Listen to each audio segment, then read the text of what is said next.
Kapag naririnig natin ang salitang doktor, iniisip natin tagapagligtas, tutulong para gumaling tayo.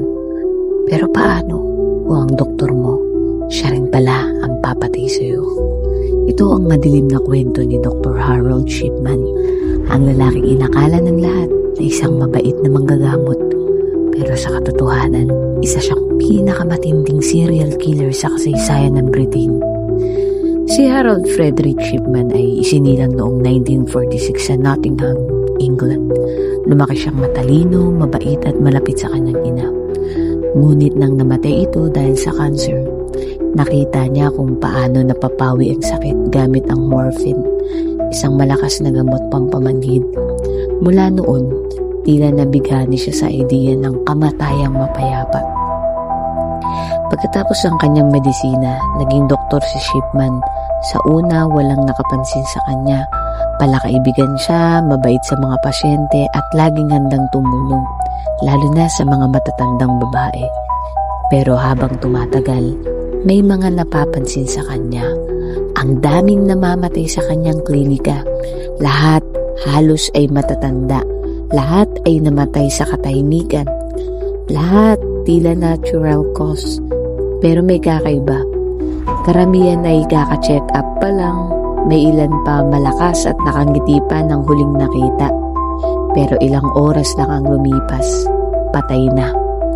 Nang magsimulang maghinala ang isang undertaker at ilang kapwa-doktor, sinuri nila ang death certificates ni Shipman. Doon, sobra-sobra, mahigit 200 pasyente ang nasulat niyang namatay sa loob ng ilang taon. At karamihan sa kanila, pinadalhan ng reseta ng morphine bago bawian ng buhay. Nang mahuli si Shipman noong 1998 at masusing investigasyon ang isinagawa, lumabas ang nakakagulat na katotohanan. Tinatayang mahigit na 250 katao ang kanyang pinatay.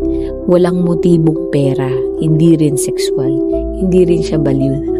Basta't gusto niyang kontrolado ang buhay at kamatayan. Sa korte, buong tapang siyang nanindigan sa kanyang pagiging inosente. Pero noong taong 2000, nahatulan siya ng 15 counts of murder at habang buhay na pagkakakulong. Pero ang mas nakakagimbal, 2 taon matapos ang kanyang pagkakulong, nagpakamatay siya sa loob ng selda gamit ang kanyang bedsheet. Bago siya namatay, walang sinabi si Shipman. Wala siyang inamin, wala rin pinagsisihan. Marami pa rin katanungan ngayon. Bakit niya ito ginawa? Paano niya ito nagawa nang hindi nahuhuli agad? At gaano karaming pasyente ang tiwala sa kanya habang hawak na pala niya ang kani-kanilang huling hininga? Ang kanyang pangalan ay hindi na lang bahagi ng medikal na propesyon.